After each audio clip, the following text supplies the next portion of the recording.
Greetings and salutations, Bravehearts, Urbanites, and Coach Mad Hatters. It's been a while. It's been a good while. Time well spent, I will say. Um, Last recording was in the end of 2019. And usually I like to take the last 7 days of the calendar year to unplug, and I go into what now is forming an annual hermit mode. And that's truly saying something for me because I am infamous for my hermit modes. And they are always, for the last 10 years, have been unplanned, but very, very divinely timed. Uh, I've been inside of a time capsule, if you will, a very interesting portal, um, because my intentions have been what I like to call existentially elevated, way more elevated than usual. Um, and I think a lot had to do with the fact that not only was it the last 7 days of 2019, but it was the last 7 days of the last 10 years. And if you've been inside of the Coach Mad Hattery portal with me, which is the more grander portal with multi-dimensional portals inside of the grand portal being the Coach Mad Hattery portal. You'll know that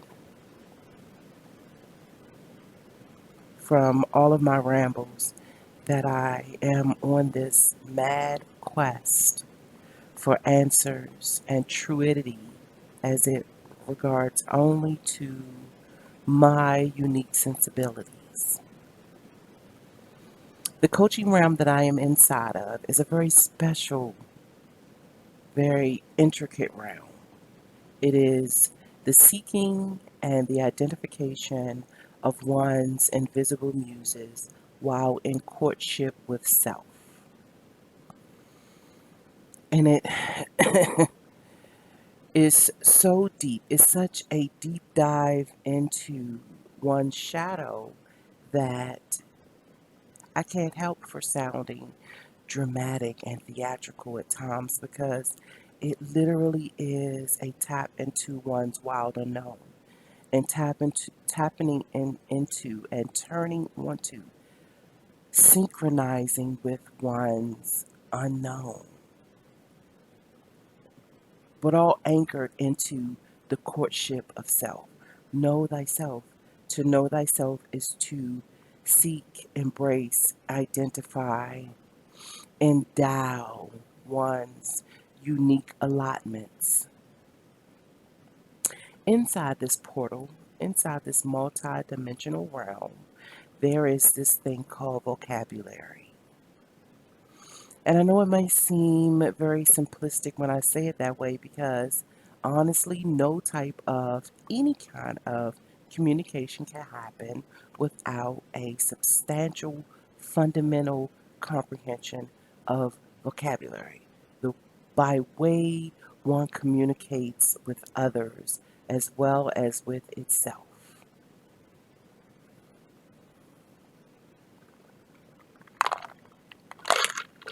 There's a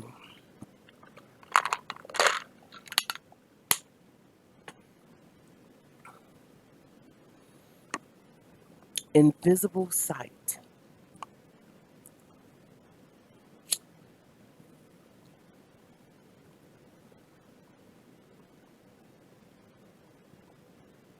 separate from the sight of one's imagination. It is what I like to call the sight through the first eye. And I do believe in naked eyesight, physical eyesight, as well as the sight that one has when it closes its two naked eyes. The mainstream loves to call it the third eye, but the way I look at things, seeing is that I have adopted to the belief that I am celestial and I have enlisted into embodiment to experience this realm, that when I close my two naked eyes, that sight is first sight. It's my first eye. It's not my third eye, it's my first eye.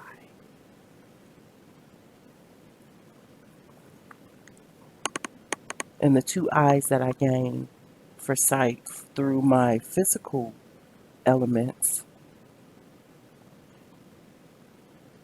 is secondary.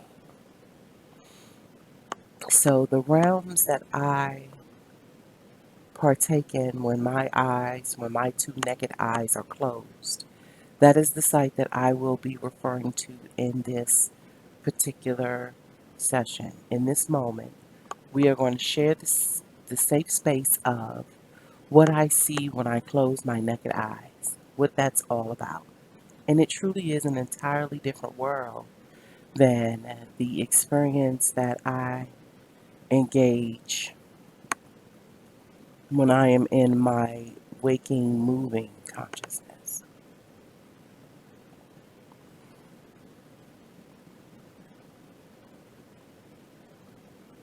The notions that are being propped inside of our conventional mainstream flows will have us all believe that there's only the imagination. And in actuality, according to my personal beliefs, it's multidimensional.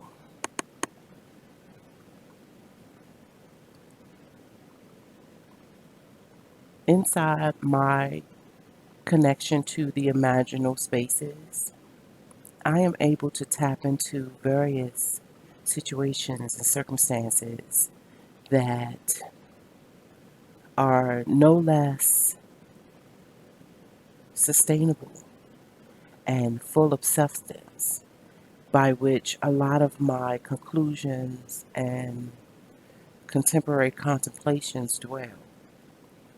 And so I have a notion. Also, if you've been hanging with inside this portal, you'll also note that I speak quite fluently about one's ability to cultivate its imaginary realms. Most folks will polish it up and call it meditation. I actually like to look at it the way that it was presented inside the storyline, The Shack. I am a seeker. I am a Indiana Jones of story structure. The powers of story, we have yet to really tap into its value. I think it's been lost in translation how powerful stories, especially when we're able to identify ourselves and marvel in certain engagement by which we show up in certain stories. Stories have been the preservation of legacy since the beginning of recorded history and beyond there. You can learn a lot about this realm of reality when you begin to investigate stories and by which they influence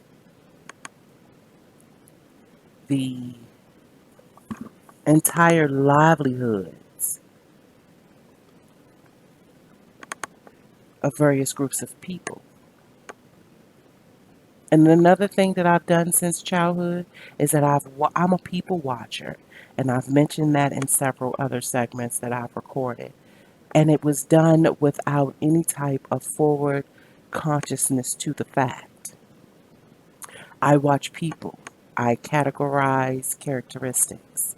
I really do pin them to the archetypal rhythms of simplicity as well as difference and similarities.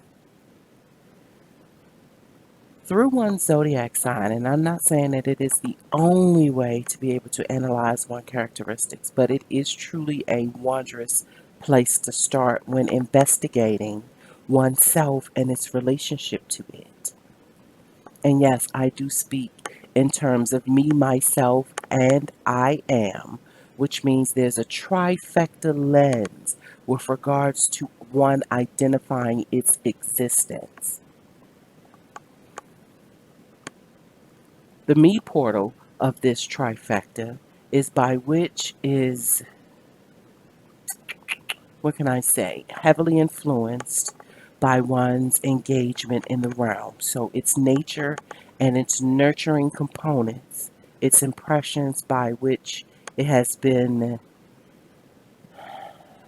subjected to said factors and variables. Then the myself. That's the celestial portion. That is the connectivity beyond the physical. And mostly the intersections by which we process and ponder, but also influenced by that which we cannot see. So the relationship with myself gives me a broader contemplation of how I am maneuvering in this realm. And the I am is the uncut, raw, pure source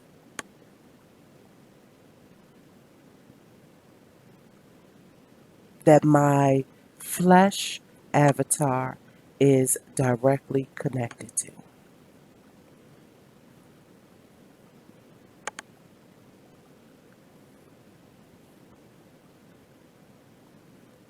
This realm is full of unseen catalysts. It often baffles me how we are very slow. And when I say we, I am strictly talking about my cultural denomination. And there's honestly no other polite catchphrase that I've come upon that will encompass what I mean when I say people like me, my people, my cultural denomination that has been on the bottom of the social totem pole for generations. And most often, when I get up here and I speak and it actually makes it into the public domain, those are the ones that I'm speaking to. I'm speaking to the seekers of true knowledge inside my cultural denomination that wish and identify themselves as curse breakers. There is no secret that those of my cultural denomination live up under the hovering of curse ridden sanctions. But the incredibility of this is curses were made to be broken. They were made to be challenged and unriddled.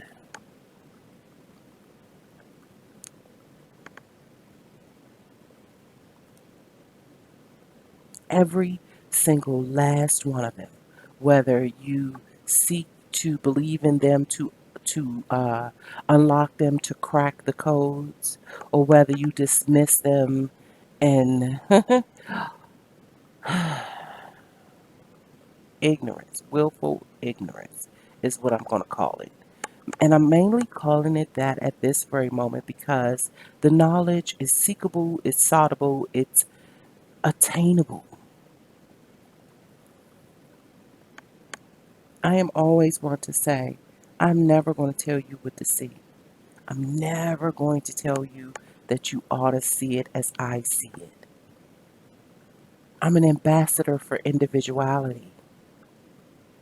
I'm an advocate for the quest shifts, the quest mating of one's integral details and individual truths. So there's no way you're going to 100% see it as I do if you are seeking individuality, because all that you've experienced has to be considered. Your viewpoint is as unique as your fingerprint. You must stand in that, seek that. So, this leads me into the perfect segue of our topic for this particular discussion, which is shades and shadows. We are truly inside the season of shadow. We are inside the shadow season, which means everyone on their own individual quest should be silently studying self inside its shadow realm. Not to say that you are going to embrace all by which you find, but at least you have made a promise to yourself that you're going to face off with whatever reveals itself to you. Doesn't mean you have to agree or disagree. You don't even have to affirm it, but you do have to acknowledge its presence as being intricately connected to your celestial source, whatever it is that you have identified that to be.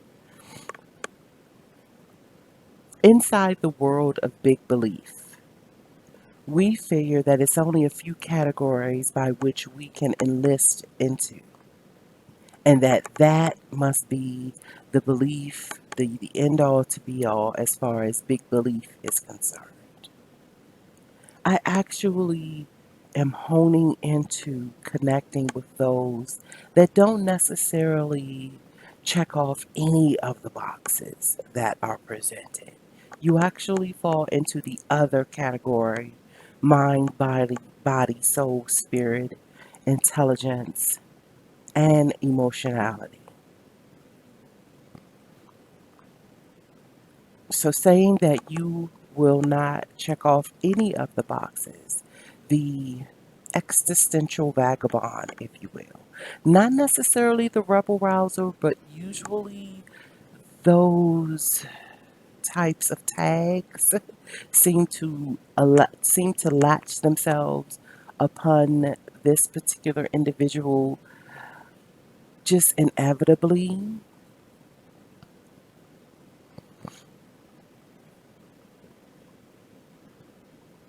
But the soul that identifies from many hues, many angles, it has its connectivity upon a variety of ancestral lineage.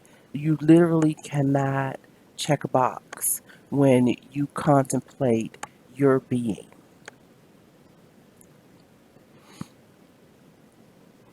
Those also within my cultural denomination understand that because history has been so misconstrued, has been lost in translation, and downright manipulated to master the actions and behaviors of this thing called social stratum. How you view yourself honestly does matter.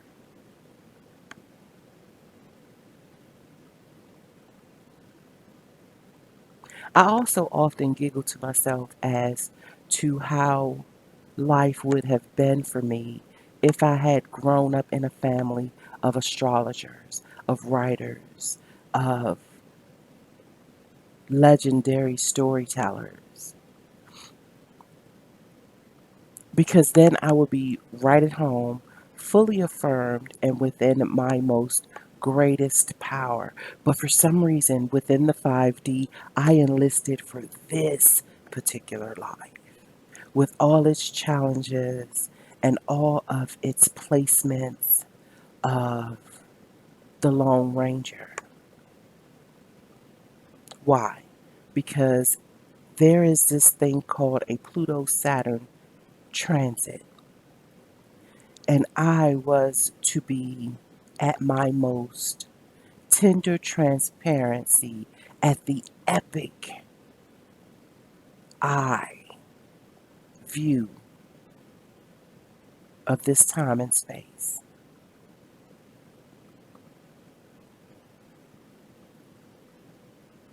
Many are being encouraged and energetically endowed to step into their wild unknown.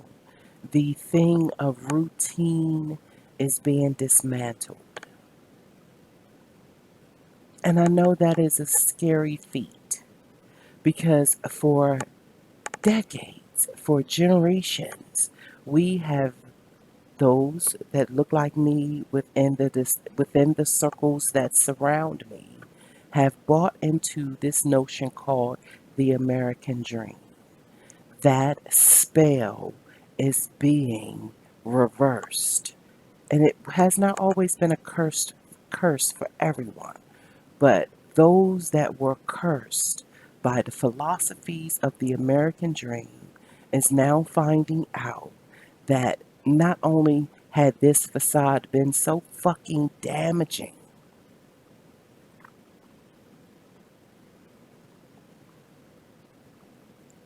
but had also been used to cast certain individuals by generational affiliation into realities that were oppressive and literally raping of creativity, individualized, unique creativity.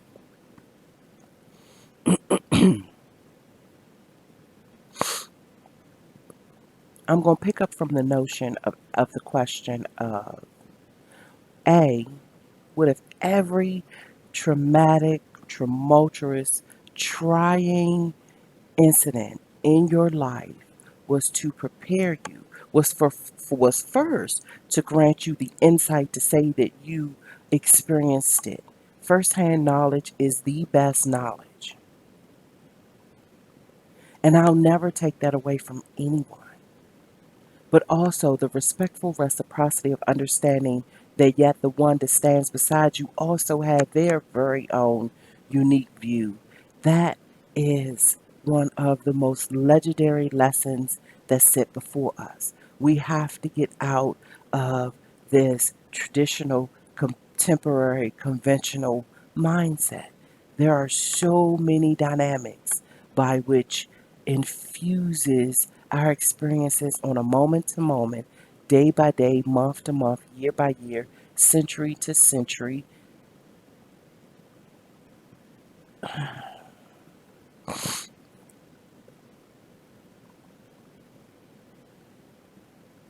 I've been investigating the series called Charmed. Not the original back in the day one, but the more recent one that's on Netflix. I believe in the last 2 years is new. It's the contemporary version of Charmed. That series has, amongst many other series that I will connect as this conversation goes along, the storyline, the story structure of most magical, fantastical stories always has a lot to do with the charmed ones having to deal inside of a realm where magic is shunned or the belief factor of it is so fucking low that it tax on unnecessary challenges because most often the charm ones have to finagle their ways around this avalanche of disbelief. Magic is real, at least from what it is that I've been investigating. And if in fact it's not real, I will honestly be the first to say that inside this realm of cloak and daggers, I am still finding my way. I am still researching and unfolding and sifting and digging into the content and the context that honestly has never let me down. Yes, there are uh, complications. There are complications when one has to toggle between, especially if one has unanchored itself enough to be able to travel dimensionally. And I found for me personally that most of my dimensional travels take place in meditation when I have intently shut down everything so that I can just be with my thoughts and my feelings. Excuse me. I travel more in that manner when I release all of the concerns of this realm and allow my mind to lead the sight, to offer me up the proper commentary.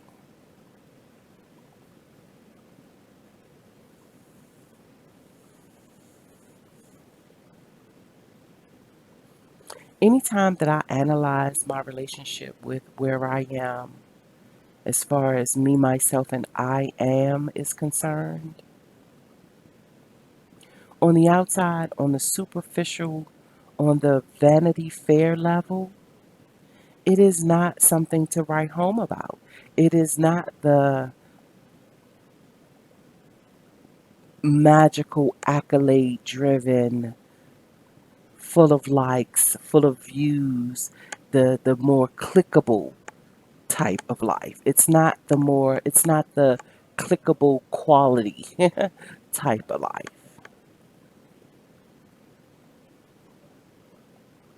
Most of my quote unquote successful endeavors are twined up in my intimate discoveries and where I find myself in the greater narrative and what that means to me as an individual and what it means to the sake of my family crest and how I have learned to pride myself upon that which I will take with me, which is full of the essence of my experiences. And the scholarship that I have embraced, which has given me a lot more sustenance by which I may compare my experiences within this realm. The greater understanding is what I shall transcend with when I leave from this realm outside of embodiment. The people of my cultural denomination have been bred to believe in this fear of death, and rightfully so, because the tools and the apparatus by which it had been brought forth has always been of a very scary, very tragic, very horrific, vile nature that continues to blossom to this day.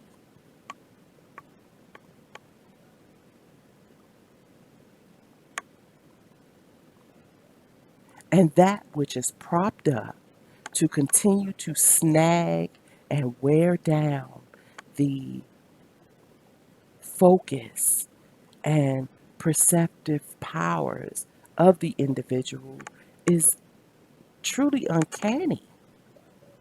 It is the most ironic magic ever spelled upon the human psyche.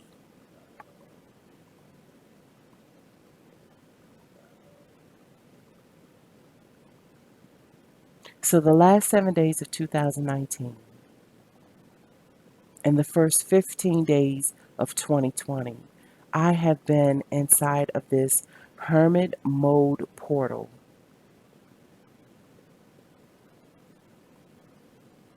that has presented me with all sorts of notions and sentiments that had, up until that point, been hidden from me.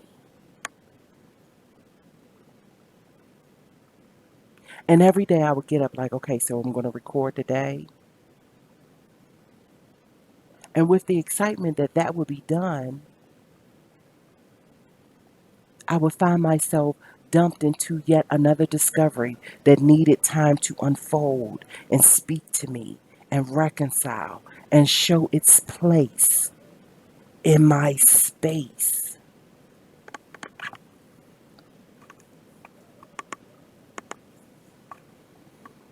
I can't speak enough about how we are continuously being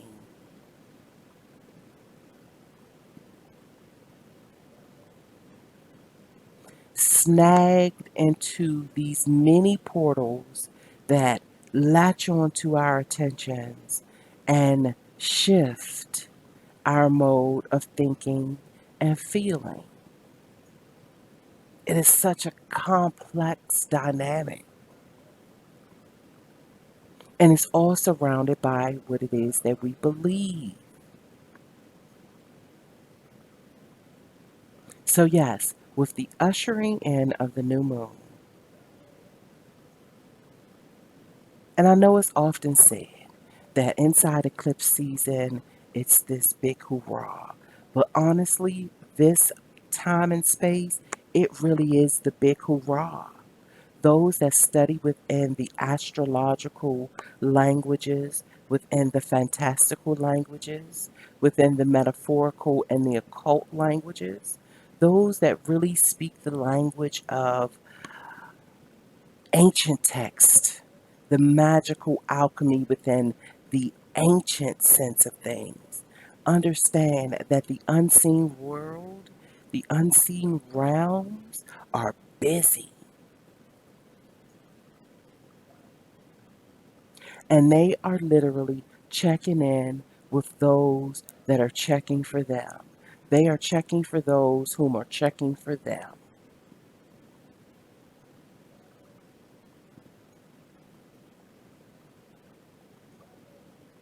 Inside one shadow realm, especially during the the enormous avalanche of energies that's permeating. Understand, I'm in theatrical mode. I have all sorts of pixie essence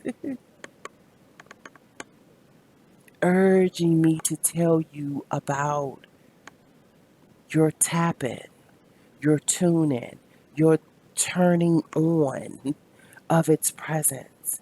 It awaits your engagement, it awaits your initiation.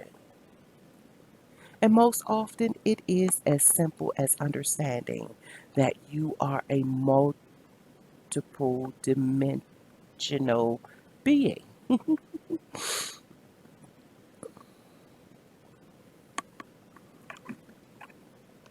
and that it is not as mundane as the mainstream would lead you to believe.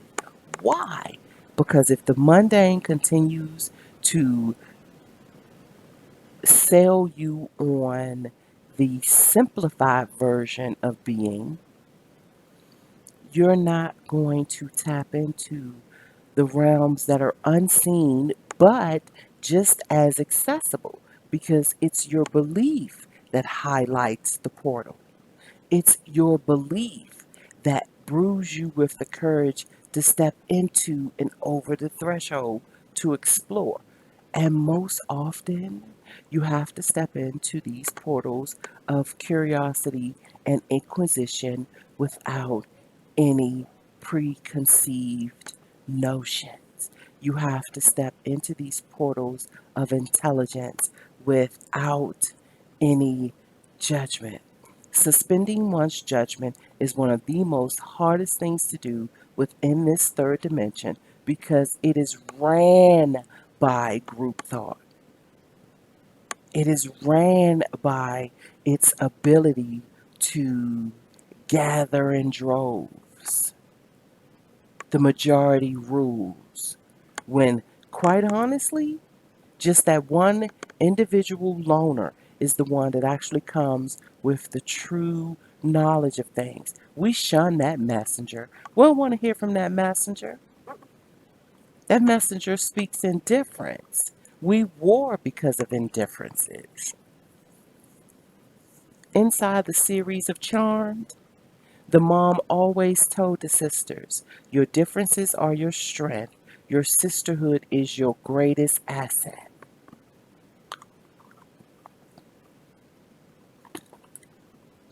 Right at the brink of the holiday season 2019, all the way into the ending of the calendar year, I had officially begun, what I like to call goddess studies.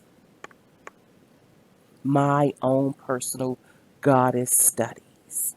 Mainly because I wanted to tap into what's been historically said about the quintessential natures of the goddess, but also I wanted to be able to identify myself within these myths, within these stories. Coming here inside of this dimension, it is still my existential job to reconnect to my celestial source, to consciously reconnect that flow of in, what can I say? And I know I've been using the word intrinsic a lot, but it really is a catch-all for where I'm coming from when I get on my soapbox pushing this invisible momentum, if you will. And it is an individual sport. So many of my tarot teachers, the tribe of my tarot teachers, they are always speaking about one's relationship with self and how the reward is unique creativity. This rings true for those that as for create original content for a living.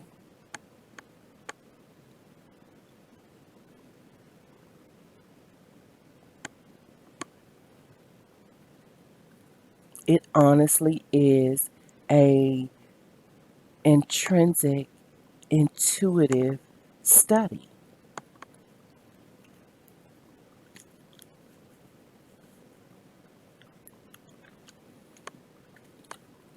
I seek for the time when those can be invited to the round table, show up only on the strength of their unique individuality.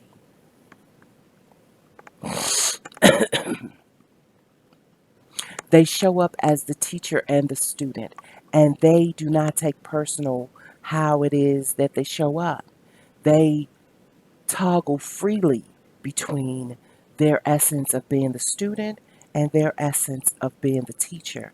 And they are aligned with themselves to know which one to put forth, all according to the moment.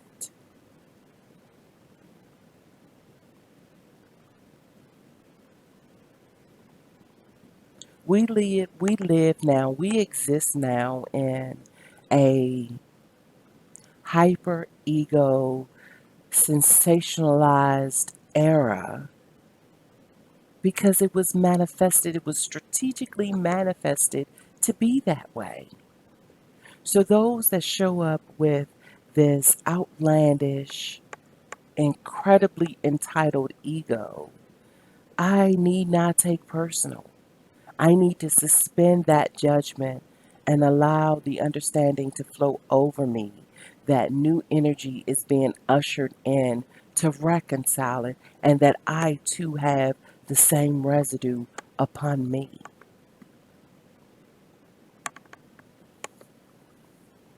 I too have been subjected to the outlandish traditions of mainstream propaganda.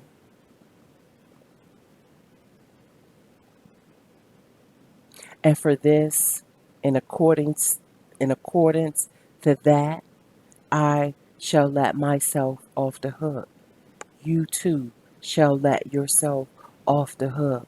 We are tapping into a new endowment, a new energetic endowment.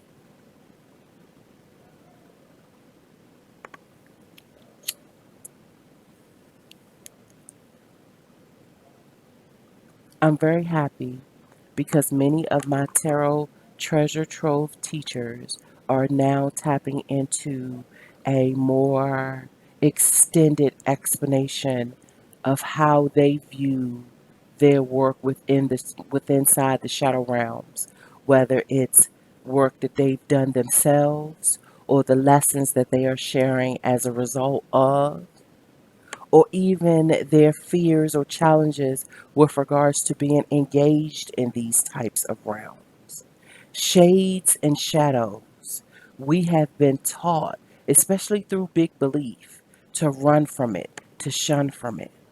I am still inside of the soapbox efforts to dispel how we even look at this thing called the devil inside the tarot languaged worlds, the tarot languaged and legendary lessons, the journey from the fool upon the world. I have began to analyze the devil card and all that encompasses that particular card as work with one's shadow. No longer going to step into the ailments that personify the devil as this evil entity.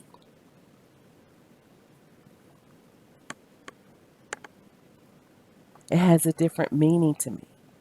And what I've noticed, even with those that I've deemed my tarot trove teachers, they still personify the devil energy as something to be not acknowledged as an inclusive source. And that because we've tapped into this angels and demons motif, just that notion alone will keep us from really truly facing off with this thing in our most unique manner. There are no rules when you face off with your shadow. No one else can tell you what to expect when you meet up with variations of your shade. One's own maturity continuum has its own set of rules by which you shall engage it. Now, someone else can tell you about their time engaging with theirs, but by no means does it give you a preface to what you will experience. You have to be open, welcoming, and acknowledging.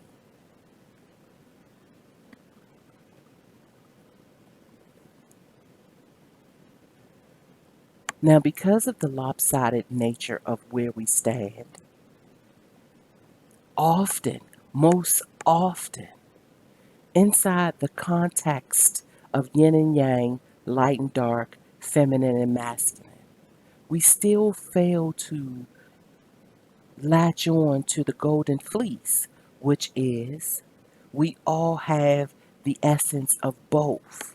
We can tap into the essence of both.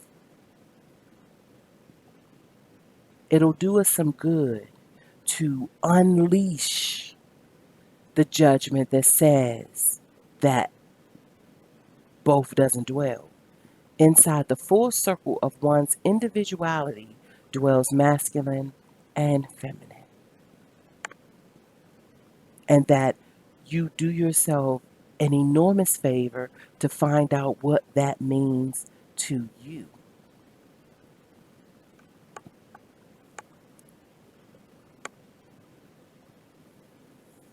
And you don't have to trust what I'm saying. Trust what it is that you're saying to you by you. What does it say to you? Where does it tell you to investigate more?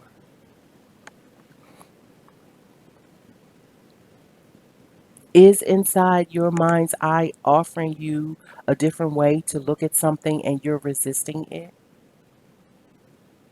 Is it telling you that the one that you see as the villain is actually being utilized by unforeseen forces to infuse, to spice up your lesson.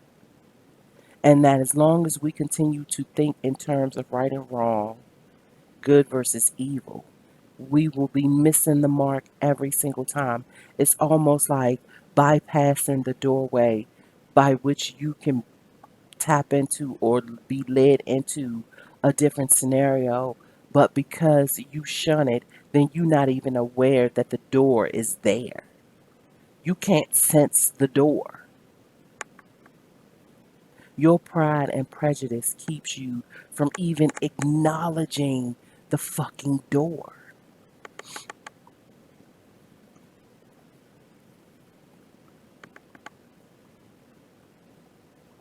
I've come to realize that the way that I see things is of a real grim and gloomy perspective.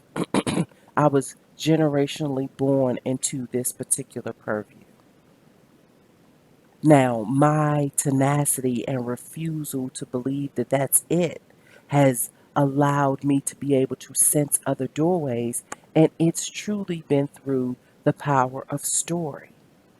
I literally tap into portals when I am presented with a story, whether it is by another human, through legend, through history, it doesn't matter. A story is almost like a coin to me with both sides, the enlightened side and the darkened side, which both I am privy to. And it all originates by which the source of the story dwells. Same story, same instance, different accounts, different levels of knowledge, different experiences. I say it often. We literally could be sitting side by side watching the shit go down and we'll walk away with two different levels of story, two different layers of contemplation.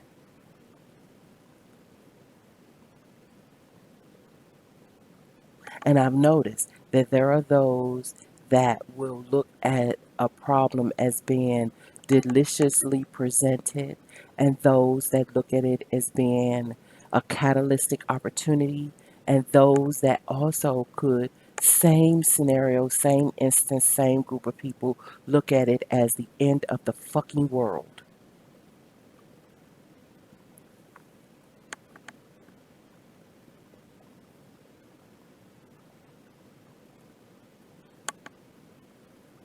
By human social condition, we are taught how to view these instances. I can't stress enough, and probably will be stressing this for the rest of the days on this earth or inside this realm.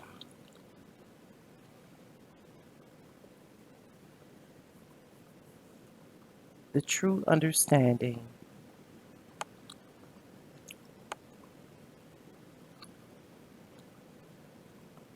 of why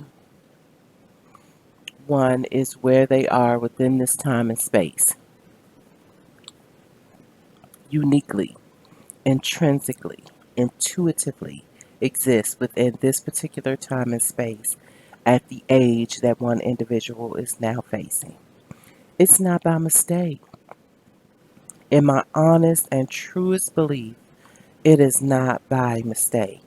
And I still beg to differ unapologetically that we all, whomever we may be within this cultural denomination, came here to be another's worker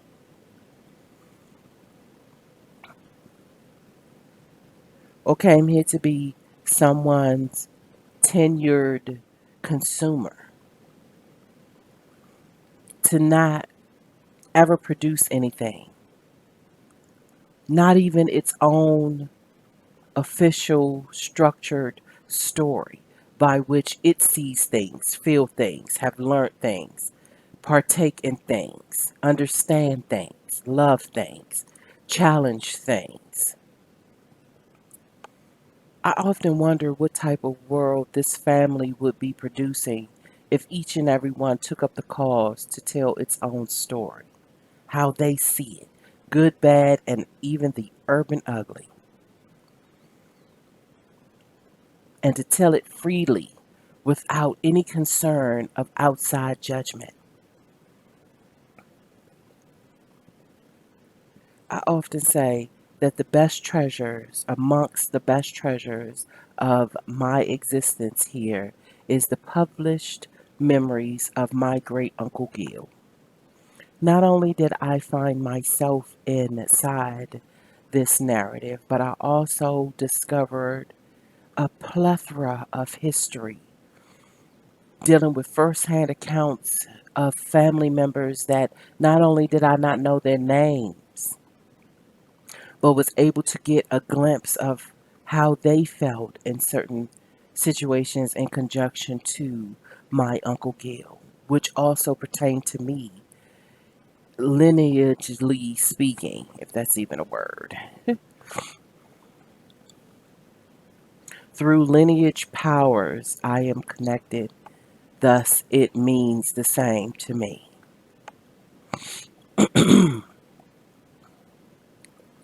Many of us fail to realize that our strength is within our stories, and not stories that we have given the liberties to outsiders to tell. No, the stories that are told within our bloodline envelopes.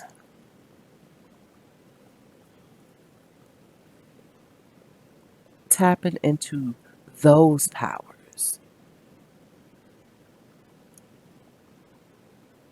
seeking out and being able to roll off the heroes that literally walked this earth that were responsible for the birthing of me, directly or indirectly. Somehow, inside of the invisible ley lines, they contributed to who I am.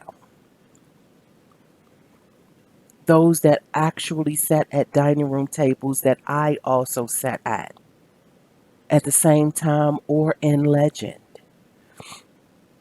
Those that came and kicked their shoes off and sat in the same living room that I pull love from.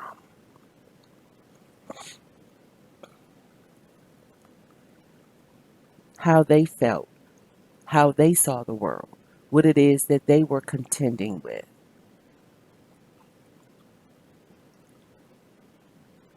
Also giving me the identification of invisible batons that I am existentially endowed to pick up.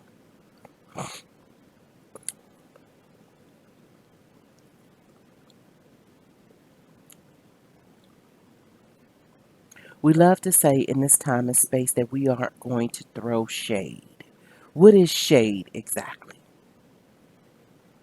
When you hear the word shadow, what does it mean to you? When you, those that have taken up the torch inside the acknowledgement that they have a shade, probably multiple shades inside their maturity continuum, as well as a shadow that they are tethered to. And that the horror side of the story is that one shadow side goes neglected and then turns on them.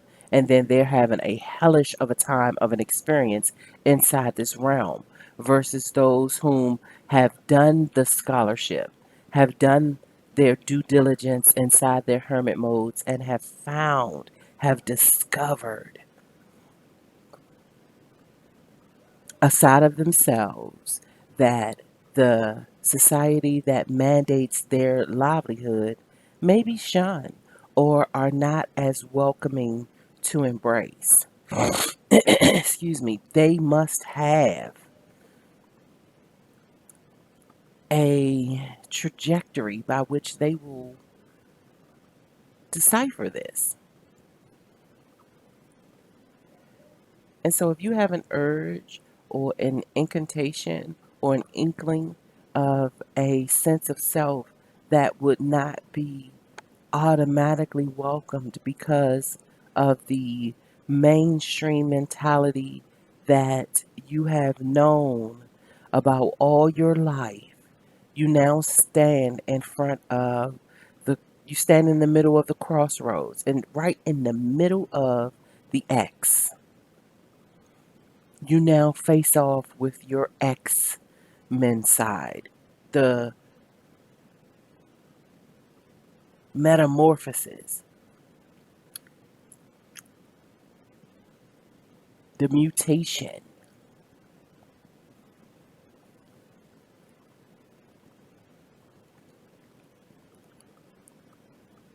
Only through your acknowledgement, only through your awareness that it presides as part of you,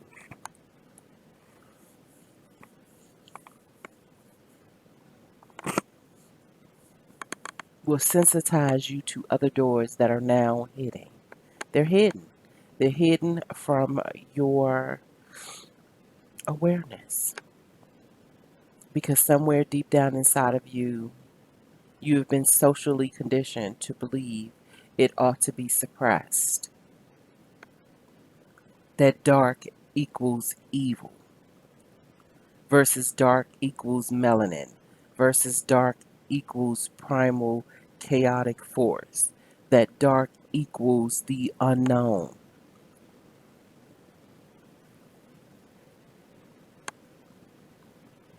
Don't lock yourself into a box. I often hear in different stories, whether it be one that is presented to the mainstream public or one that I hear just in passing through another human, where they have fashioned themselves to check off all the boxes. I checked off the list. I checked off the items of the list. Why does my life still feel so fucking bleak? And it always drives me to ask the question, how did the list originate in the first place? Was it according to what your innermost truest desires want? Or was it something that you felt like you needed to assimilate into?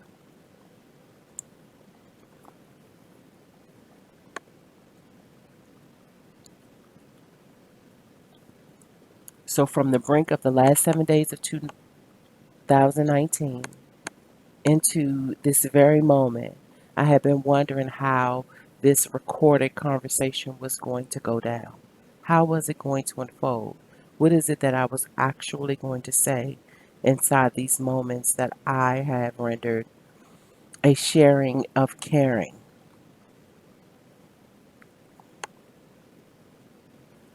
Will I worry about those that disagree?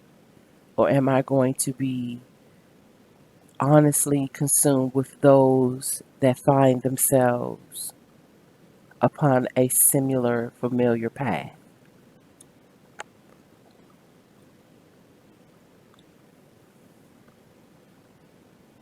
This commentary is exclusively for those that are facing whatever comes forth inside of their shadow realm. This is shadow season. January is shadow season. The end of December, beginning of January. I often marvel in me being a Capricorn sun and how the calendar year ends and starts in Capricorn season. That's a big deal for me. I still have not unfolded all that it means to me, but it is a very big deal to me.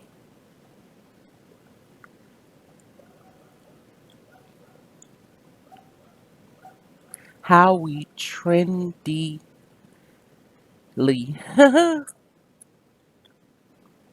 traditionally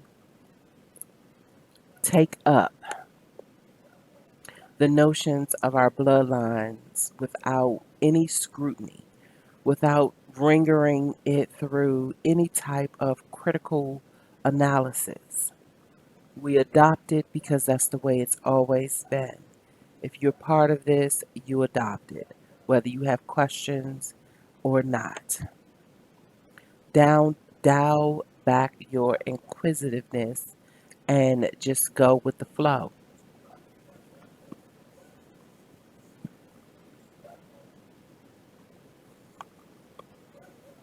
Well, I'll give you a tender disclosement, disclosure. I've never been one to just go with the flow, whether it's worked for me or not. Naturally, I am not one that goes with the flow. I don't always be the one that stand up in the crowd to refute, but I've never been one to usher in complied consent just because. It has to make at least a ink point slight of difference. If it just outlandishly doesn't make sense to me, I'm going to voice that. If I have nothing else in this world, my voice and contemplations belong to me, and I may yield them as I see fit. And I think so many other individuals, especially those that seek their unadulterated, raw truth, are upon a familiar path. We are beginning to embrace those differences.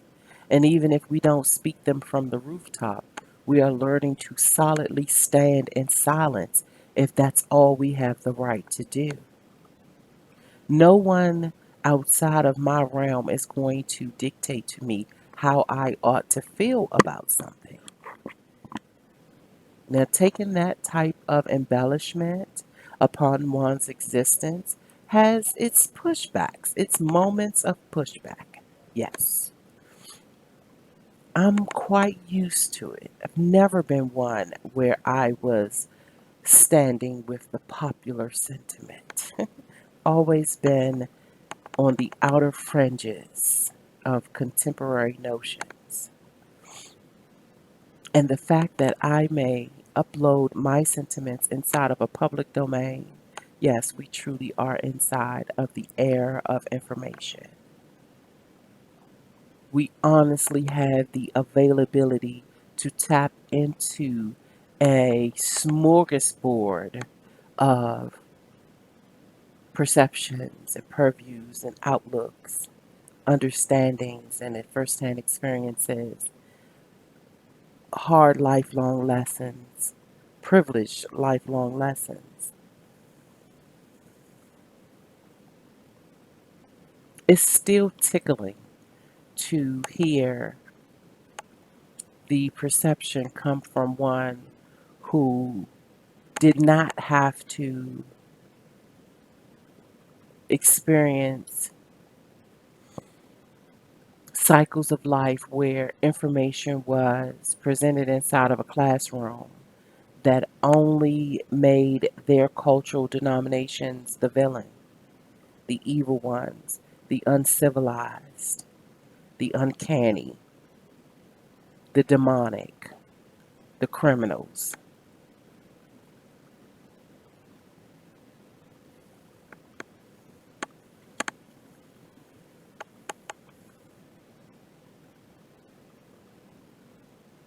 It's quite remarkable when it is taken for granted that all of the plush privileges of learning that one was born into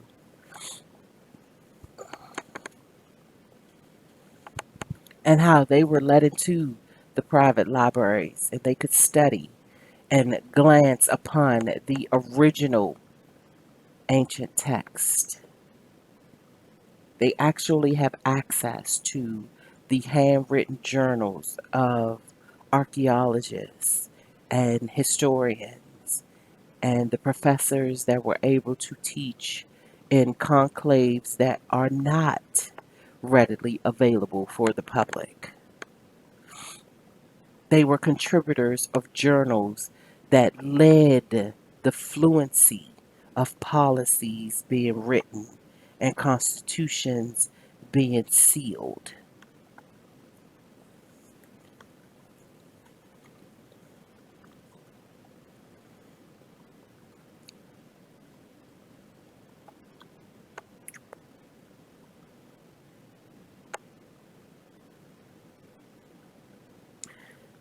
Not running away from my shadow season has probably been one of my most greatest commissions. And yes, in the professional scene, I will call myself a shadow worker. I'm not a light worker. I'm not a social worker. I'm a shadow worker. I am the one that you meet with when you struggle with your identities of self.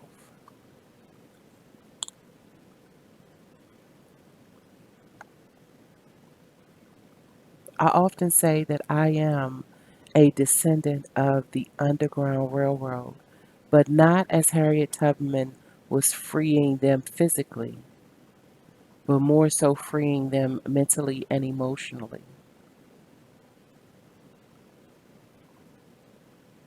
I will tag a link to the transcript that I recently composed that spoke to my feelings regarding one's walk within their shadow realms. And how, even though it is such a weighty experience, it's a necessary experience. You do have to go and take counsel with your devil. And the devil is not necessarily this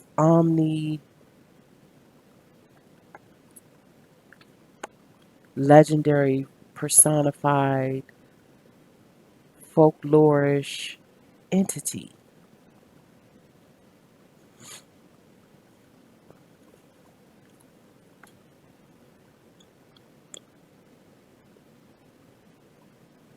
We are linked to the joyful energies of life as well as we are linked to the treacherous, tumultuous energies of life. Coming into this realm, into embodiment, we sign up for the full circle experience.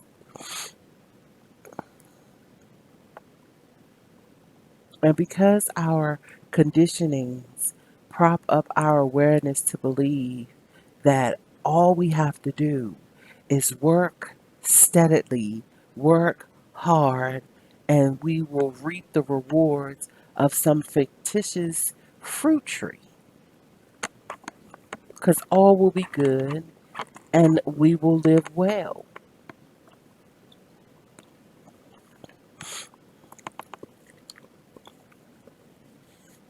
In my discoveries, I'm tapping into the belief that we all come here as full circled slates that have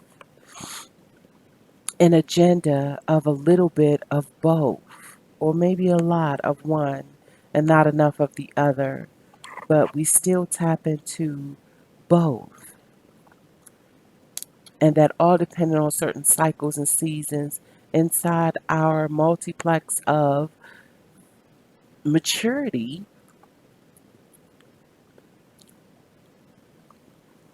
there is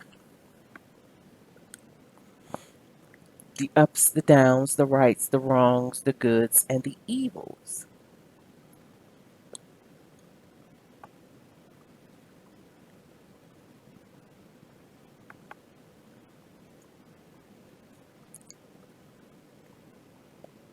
I capture so many floods of information that almost felt like a deluge of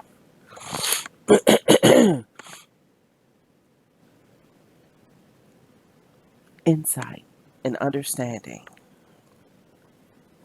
and how they were lining up in my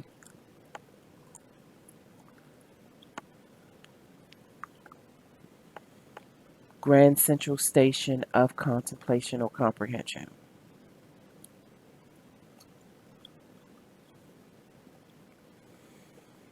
And even with all the contemplation that I have done, during my moment of hermit mode, so much still unravels with uncertainty.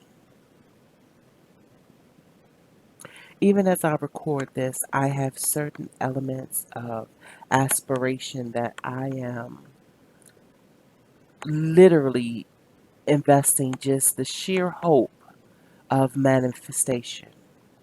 I have tapped into the cultivation of what it will look like inside of this physical realm, and even jollied in a few supporting notions of how that could be.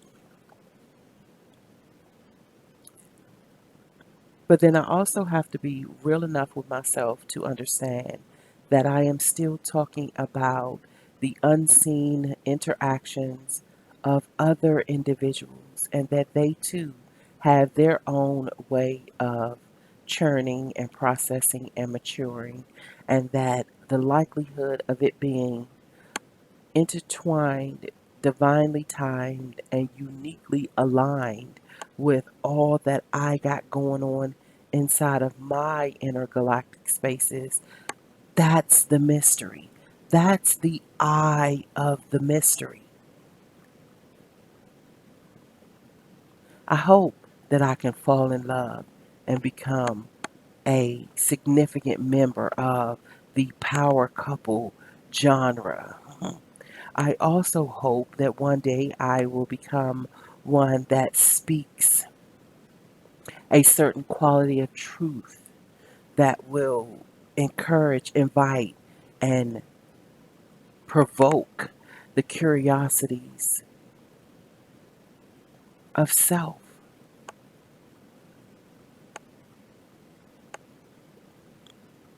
That by me sharing what it is that I feel and see and think and sense, that those that also are in alignment to such familiarities will also have the permission granting access to begin to sense the portals that they are meant to tap into.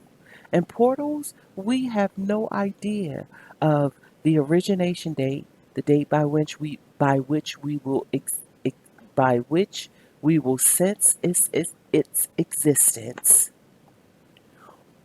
upon the day by which we will take the seriousness to step into, and then what will happen by by the time we get actually inside, and then the date we step out of it. We don't know origination and expiration dates by which we will engage anything inside this realm. And yes, we do. We like to tap into divination. And when I say we, I mean the light workers, the shadow workers, and all of the facilitators and tutors within. But the honest, true notion of this whole human experience, we do not know by which a portal is going to reveal itself to us. We don't know if we're going to actually take up the cause to step into it. We damn sure don't know what's going to happen once we enter it and when we will be leaving out of it. And portals can be getting your degree, having a child, getting married, buying a home. Those are all existential portals which we tap into to engage the experience. Friendships are portals. Business startups are portals. Presidency is a portal. Stories are portals. Books are portals. A new car is a portal. It's a new transportation portal, but it's a portal all the same. Arguments are portals, portals of conflicts. We don't know when we're walking into an argument. Well, sometimes we do. Sometimes the presence of it has a preface to it. But sometimes we don't. Sometimes we walk right up into it and be like, what the fuck just happened? Our human experience is full of multidimensional portals. Each experience is like a stamp on the passport. You have been part of this portal. It's an emotional portal. It's an intellectual portal. It's a war zone portal. It's a self reflecting portal. It's a generational portal. It's a legendary portal. It's a legacy connectivity portal. It's a divine celestial portal. It's all timing inside the portal. Doesn't matter. It's a portal. Beyond the threshold you go so that you can have a first-hand experience of the encounter. We came here to encounter things. And inside our mind and heart, inside that corridor, is like the invisible library card that I like to say, into which you will be cataloging your experiences into that which is now known as the Akashic Records.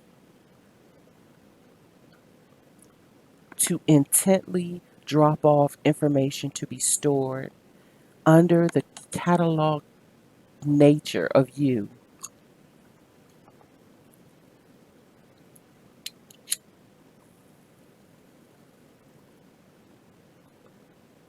Yes, my words are fluffy and they full of dynamic, but that's just my natural Saturn and Gemini, Mercury and Sagittarius self.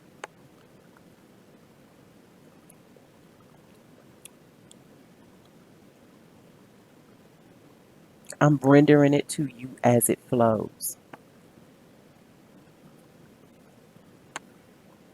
Just like anything else in life you encounter, it renders itself as it flows.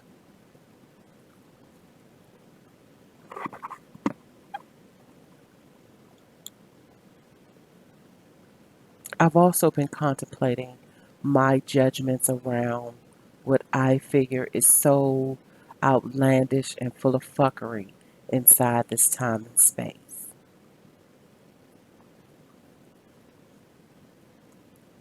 And I've always been tapped into the theories of conspiracy. And I've always been tapped into the narrative of the master versus slave morality or the oppressed sense of existence.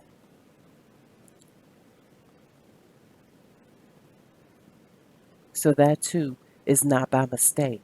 It My experience wanted to wear on me so that I could be up day and night sifting to unlock certain understandings so that I may use my voice to speak about it. That's all we're doing. Anyone that offers up content into the virtual public domain is so that they may share a part of themselves with you.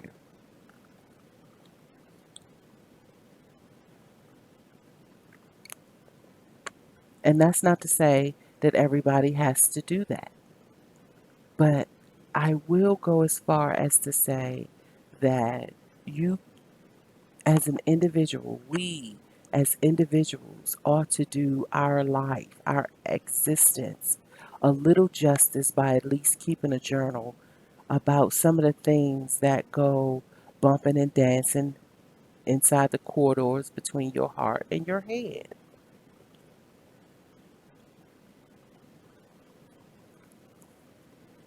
If it's something that you're not sure of, investigate it. Become cool with your curiosity and stop worrying about what anybody else outside of you has to say about it.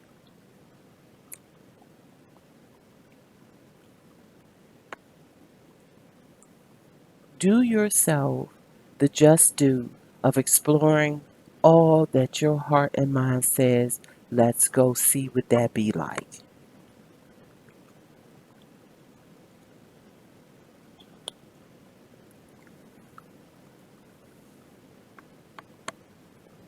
So I had a ton of notes, which I'm not sure if it will end up turning into a part two of this ramble.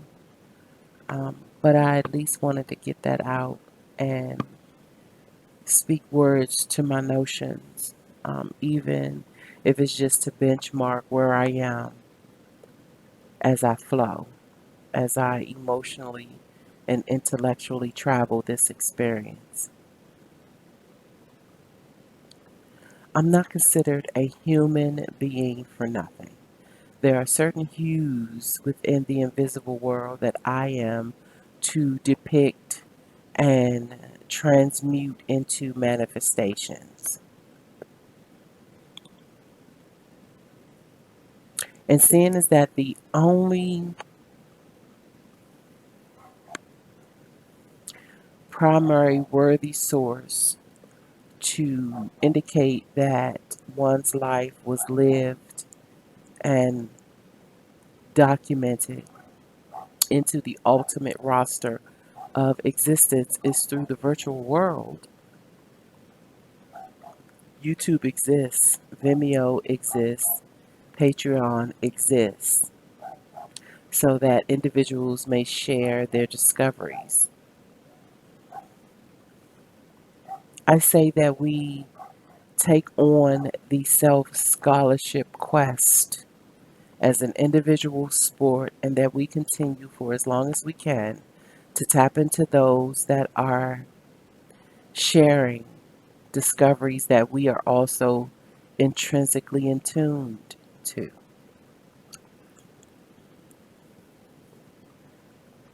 and that we are no longer speaking in terms of right and wrong. You show up to the table with your experience, I show up to the table with mine, and so thus those that surround us.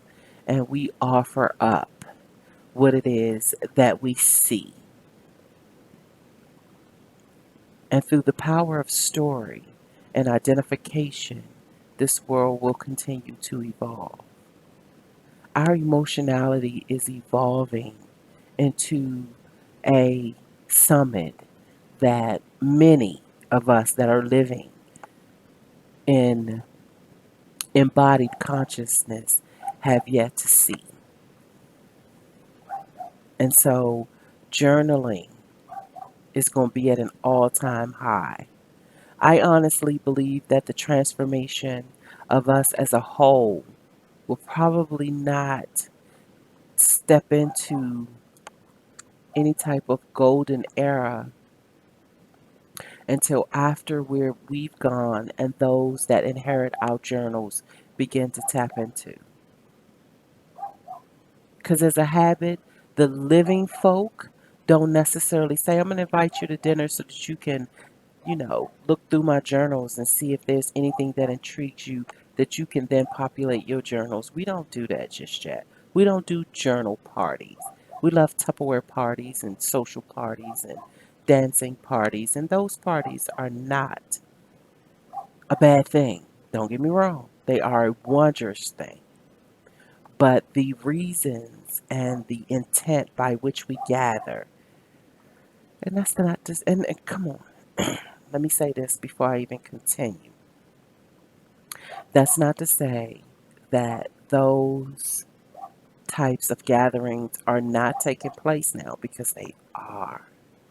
So many folks are gathering for the sole sake of shifting paradigms and cultivating perceptions.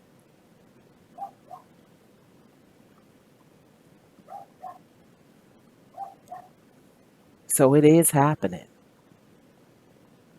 It is honestly happening.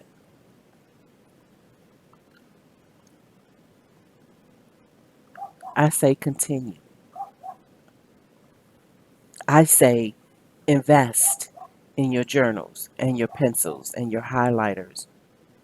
I say invest in your bookshelves, in your library, in your home based libraries. I say take the empty room and turn it into an art studio. Invite folks over to taste something wonderful that you have conjured up in your mind, and just allow the enchantment of the energies to have its way.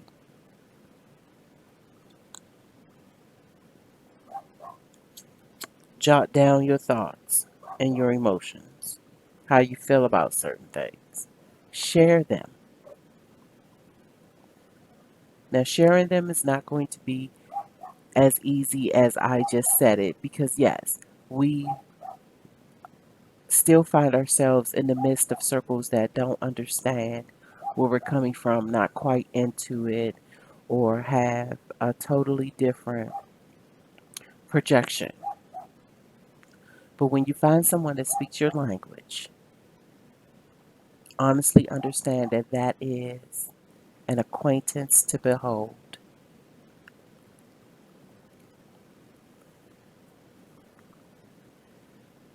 So, with that said, my folks, I'm going to end it here.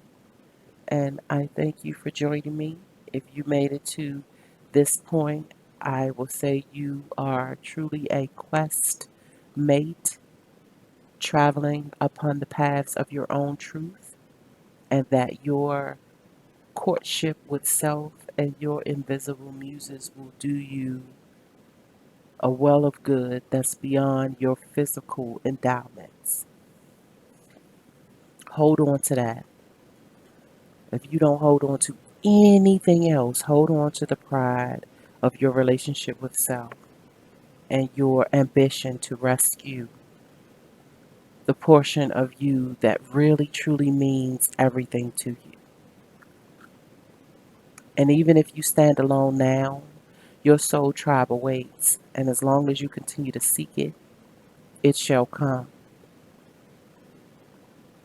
Until next time, thanks for joining me, and I wish you well.